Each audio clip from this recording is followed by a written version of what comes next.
Good morning, good afternoon, everyone.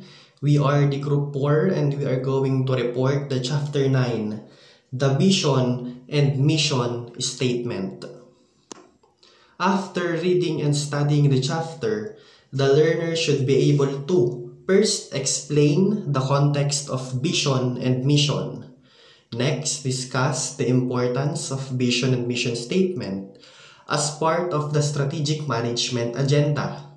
Next, distinguish vision from mission.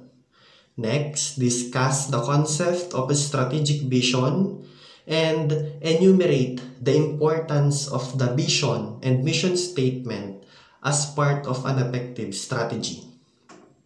Table of contents in 9.1, the need for a vision mission statement. Next, vision versus mission statement. Next, the elements of mission statement. Next, the strategic vision statement. Next is characteristics of strategic vision. Next is elements of the strategic vision. Next, examples of vision and mission statement. And last is communicating the vision mission statement. The need for a vision mission statement. The culprit of having achieved only so much or nothing at all can be traced to the absence of vision mission statement, or having one which is improperly done, or the vision statement itself that is either impracticable or unachievable.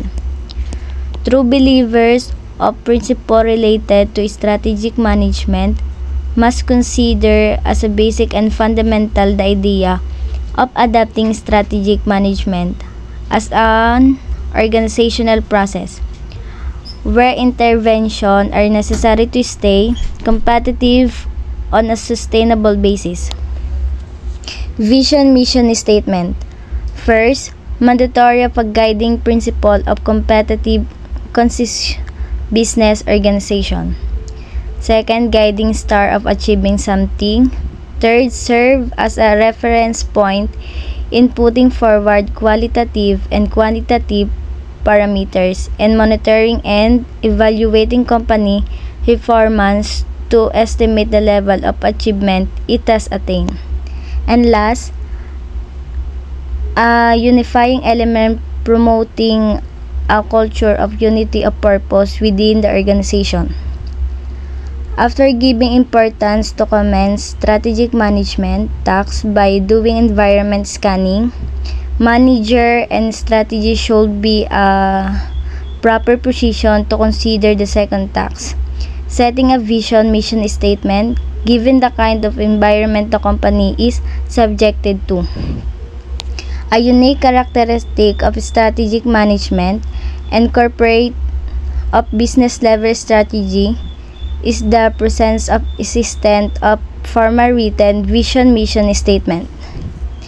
Business organization having formal of written vision mission statement to consider to have embraced the principle of strategic management. The absence, however, of a vision mission statement does not necessarily mean a bad organization or bad strategy plan. The presence of existence of vision mission statement is common among the strategic management model. The model exposed by Whelan and Hanger 2004 and Wright, Kroll and Parnell 1996 appeared smarter as this model consider environmental scanning even before vision and mission statement are set. Ang mission statement daw is clarify what the company wants to achieve, who they want to support, and why they want to support them on the other hand. And ang vision statement daw is describe where the company wants a community or the world to be as a result of the company's services. Good day, I am John Vincent Calapatia. Next is the vision versus mission statement. Ano yung kahalagahan ng vision statement at ng mission statement? No? Bakit sila mahalaga sa business organization? Bakit sila mahalaga sa mga businesses? Ano? First is strategic vision. It concerns a firm's future business path. Where are we going? No? Saan patungo ang ating business? Saan papunta ang ating business? Palago ba ito? Palugi ba ito? Ano? The mission statement naman, it focuses on current business activities, who we are and what we do. Ano yung ating business? At ano pa yung ginagawa natin? Ano pa yung kaya nating gawin? Ano? In many instances, vision and mission statements are projected as one and the same or synonymous, and this is the practice among many business organizations. Halos lahat ng big establishments, no, big businesses is merong vision and mission statement. Bakit kaya sila merong vision mission statement? No, to give the information about the business. Yung ba yun? To give satisfaction to the guest or mga guest nga. Vision mission statement for me, it gives information about your businesses. Kaya sila naglalagay ng vision and mission statement sa kanilang organization. Strategic vision addresses the following concerns. First is markets to be pursued. Ano pa yung napapursue nila? Ano pa nga yung kaya-kaya nilang gawin na para ma-pursue nila? Next is future technology product customer focus. Halos sa isang big establishment, sa isang big businesses is technology na. Napapadali yung pagtatrabaho, pagbi-business because of technology. Next is kind of company that management is trying to create. Ano pa yung gagawin natin para lumago tayo? Ano pa yung gagawin natin para hindi tayo malugi? Ano pa yung mga dapat nating ginagawa, para gumanda yung ating business?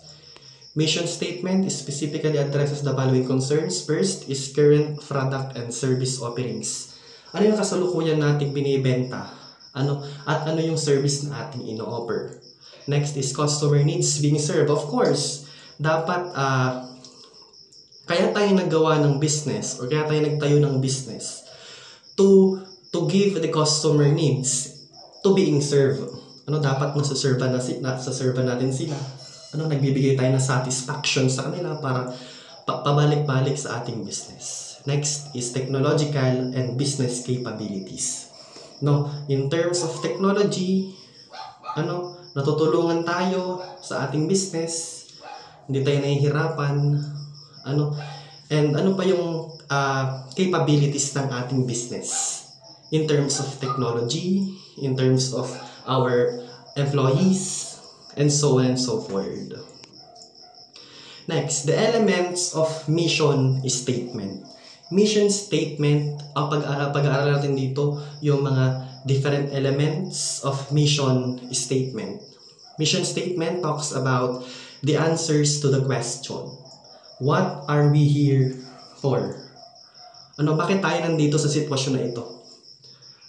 Bakit tayo naandi dito? Yun yung question ni mission statement. Ayon kay Thompson and Strickland noong 1999, emphasize the elements of a mission statement as follows. A. It defines current business activities. Ano yung kasalukuyan nating ginagawa? Ano yung kasalukuyan nating binebenta? Ano yung kasalukuyan nating binibigay sa mga customer? B. It highlights boundaries of current activities. Ina-highlights nga yung ating business and of course our activities doon sa ating establishment. Next, it conveys who we are, what we do, and where are we now. It conveys who we are, ano yung ating business, sino tayo, Sino tayo para ayun nga sa ating business, what we do, ano yung ginagawa natin sa ating business, and where are we now. Nasaan na yung ating business? Palago ba ang ating business? Palugi ba ang ating business? And yun yung sumasagot sa tanong na what are we here for? Bakit tayo naandito? For example, yung Lemre Colleges, di ba meron silang mission statement? Ano ba yung mga mission statement ng Lemre Colleges? Bakit ba mahalaga sa Lemre Colleges yung mission statement? Para malaman ng estudyante or ng tao yung mission ni Lemre Colleges. To give the students in a real world. And that is the importance of mission statement to the big establishment. Mission statement, ayon pa rin kay Thompson and Strickland, further clarified that the mission statement is not to make a profit. The real mission is always, what will we do to make a profit? Ang ganda nun, pagkakasabi ni Thompson and Strickland daw. The real mission is always to make a profit. And ayun nga, ang sabi nga is tawag dito, mission statement now is not to make a profit. Ang mission statement hindi para kumita tayo. The real mission is always, what will we do to make a profit? Ano yung kaya natin gawin para kumita tayo? Ano yung kaya pa natin gawin para tayo ay lumago? Ayun na nga. Meron dalawa. Broad and narrow. First, broad. Broad mission statement is usually done by large businesses. Pag broad daw is pang malakihang business. That are highly diversified or a conglomerate in nature. Broad mission statement is purposely crap applying to all the other smaller business that belong to the family of business concerns or corners rather. Next, ano naman yung narrow mission statement? It specifies the real arena of interest of the business organization serving as a boundary for what to do and not to do. Narrow mission statement serves as the beacon as to where the top management intends to take the firm. Narrow mission statement usually done by smaller business. Yan, pangmaliitang business naman. For example, is sari-sari store, and so on and so forth. Or stand alone. Clear enough to specify real arena of interest. Ano yung pinagkaiba? Ano yung differences ng broad and narrow? Yung broad is for large businesses, big establishments, big organization na parang pinapakita nila sa mga small business na ganito, yung kanilang statement is pangmalakihan talaga. Nagagawa nila. Napapatunayan nila yung kanilang mission. While the narrow is for small businesses na parang paunti-unti pa lamang na nakakamit yung kanilang mission. For me, that is the broad and narrow mission statement. And here are the examples of vision and mission statement. Vision and mission statement is precise, direct, and in short sentences. To be the premier healthcare company in the Philippines is the vision statement of ABBOT Laboratories. While empower people through great software, anytime, any place, and on any device is the vision mission statement of Microscope Corporation. 9.5 Characteristic of strategic vision. Strategic vision is the guiding star of the management team and the employees of the business organization as a whole. Roadmap of a company's future and should reflect certain directions characterized by the following. First, future technology, product, customer focus. B, geographic and product market to pursue. C, capabilities to be developed. D, kind of company management is trying to create. E, charts a company's future strategic course. F, defines the business makeup for 5 years or more. G, specifies future technology, product, customer Focus H indicates capabilities to be developed, and I requires managers to exercise foresight.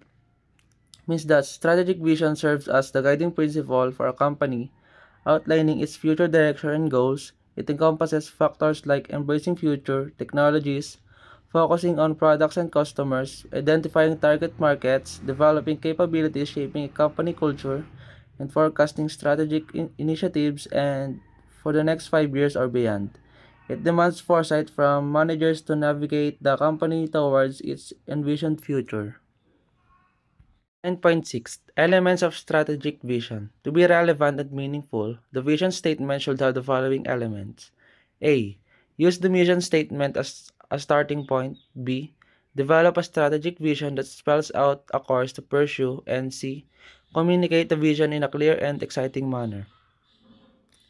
The elements of strategic vision include building upon the mission statement, outlining a clear course of action to pursue, and communicating the vision in an engaging and understandable way. Thank you. Next is getting to a billion connected computers worldwide, millions of servers, and trillions of dollars of e-commerce. Intel's core mission is being the building block supplier to the internet economy and supporting efforts to make the internet more useful. Being connected is now at the center of people's computing experience. We are helping to expand the capabilities of the PC platform and the internet. Next is Pfizer is a research-based global pharmaceutical company. We discover and develop innovative, value-added products that improve the quality of life of people around the world and help them enjoy longer, healthier, and more productive lives. The company has three business segments, which are healthcare, animal health, and consumer healthcare. Our products are available in more than 150 countries. A simple yet important aspect of communication of the vision statement to all the employees is to have a billboard at the main entrance or gate of the company, seeing to it that it is seen by all the employees. Good location where vision statement may be posted are waiting areas and canteen as well as other public places. Billboard at main entrance gate. Ang paglalagay ng billboard na nagpapakita ng vision statement sa main entrance o gate ay tumitiyak nakikita ito ng bawat empleyado na nagpapatibay sa layunin at direksyon ng organisasyon sa sandaling dumating sila sa trabaho. Strategic location for posting.